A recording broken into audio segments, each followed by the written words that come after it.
Најпрво за мене самата, значи како поминав низ 3 организации, официјално значи се вработив во Министерството за финансии во 2000 година до 2003 година во секторот Трезор, тогаш ново формиран.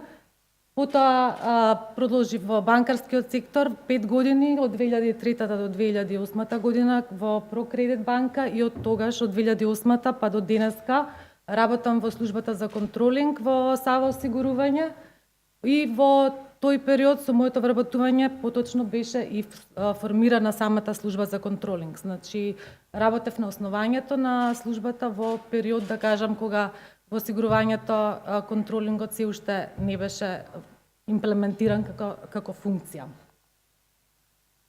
Мојата презентација ќе биде поделена, да кажам, на едни 3 основни делови. Тоа во првиот дел би ја представила групацијата во која што делувам, во вториот дел е потребата од планирање од компаниите како што е осигурувањето и услужните, така беше мојата тема, услужните дејности. И би се осврнала подетално на планскиот процес во самата компанија.